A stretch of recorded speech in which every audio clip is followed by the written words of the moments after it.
Paris, 10 must-do and see things in City of Love. Paris, City of Love and many more things. Art, architecture, culture, history, people, food, music, that is what you want to explore. Here are the 10 must-see and do things in Paris. Number 1, the Louvre.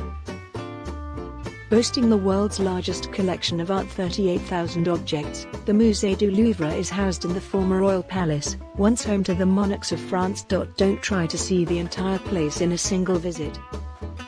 Number 2, Notre Dame Cathedral. Interiors and towers are closed to the public, but the facade and pavie are more than worth visiting. Take time to explore surroundings of cathedral, little shops and cafes, to catch a feeling of French everyday life. Number 3, Eiffel Tower.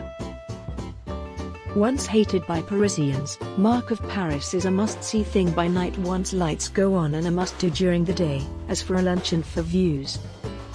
On most of the day's very top of the structure can't be seen because of the fog, but still Eiffel Tower is an impressive sight. Number 4, looming over the Latin Quarter, the Pantheon is a mausoleum celebrating the great men of France. There's top cause why it's widely viewed one of the pinnacle locations to visit in Paris, mainly among first-time travelers. It's sincerely brimming over with history, beauty, and small details, making it each iconic and, potentially, quite personal.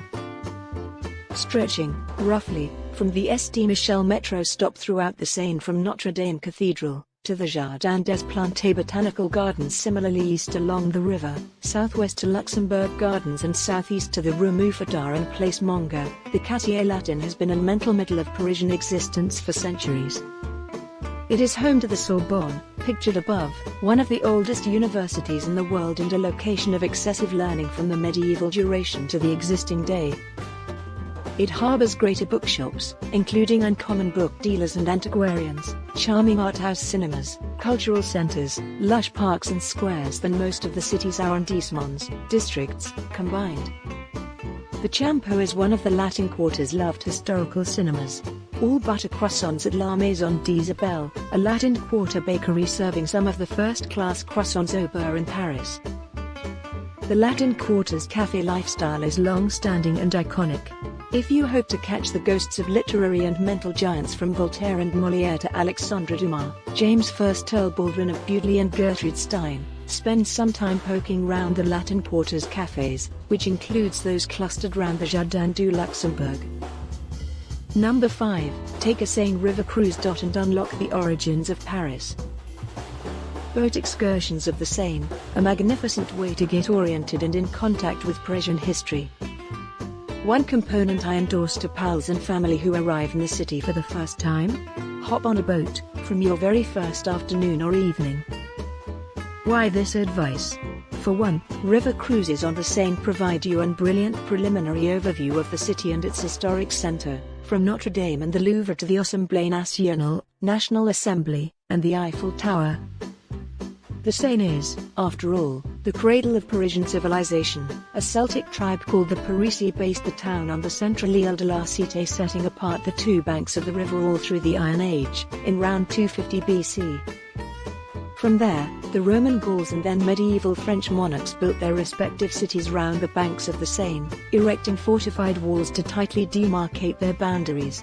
Over the centuries, these boundaries would proceed to enlarge outward. When you glide down the Seine on a guided cruise, in short, you can without difficulty think about the unique bounds of the Celtic, Roman and early medieval predecessors of modern-day Paris. Number 6, Rue Claire. One place I strongly suggest is the close-by Rue Claire, a pleasant road lined with regular stores and greengrocers. Just a short walk from the tower by way of taking Rue de Grenelle, the avenue is understated however full of charm. Black cakes at the Épicerie Fine Rive Gauche, Rue Claire, Paris. One of favorite streets in the city, and it's oftentimes lauded as one of the greatest locations for all people with gourmet proclivities. You can also cease for coffee or lunch. Bakeries and patisseries, clean produce, small boutiques, flower vendors. Number 7, Champs-Élysées, pondering military triumphs. The Avenue des Champs-Élysées in Paris, brilliantly lit for the holiday season. The avenue boasts some of the city's most high-priced real estate, with boutiques from global brands, Louis Vuitton and Disney, and restaurants. Stretching 1.2 miles from the Place de la Concorde from the east to the grandiose Arc de Triomphe at the Place de l'Étoile to the west, is so a lot more than an outdoor mall.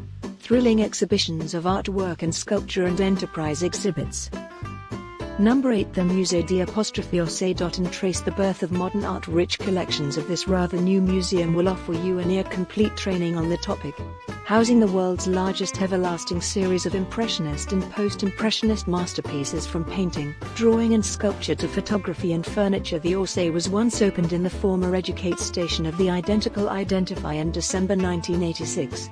The permanent collection at the Orsay points works of art dating from around 1848 to 1914.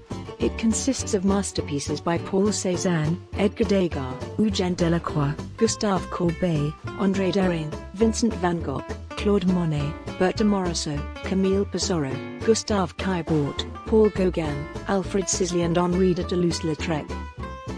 Number 9. Montmartre. Roam around Montmartre.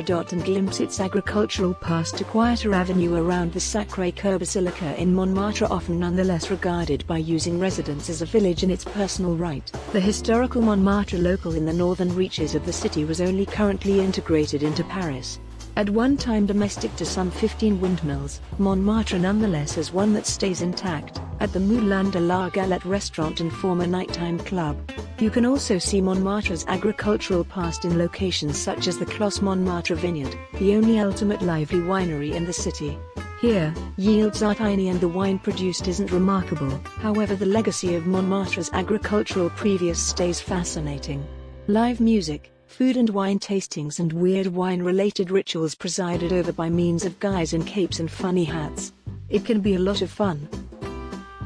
Number 10. Famous graves at Père Lachaise Cemetery. And explore Piaf's Paris. City of the Dead is a remarkably peaceful and uncreepy place, and is the most visited public cemetery in the world, attracting some 3.5 million human beings a year.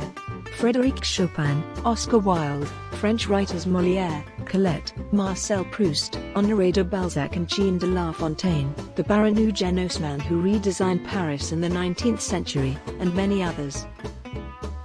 Thank you for watching this video. For more ideas for your trips, follow us and subscribe.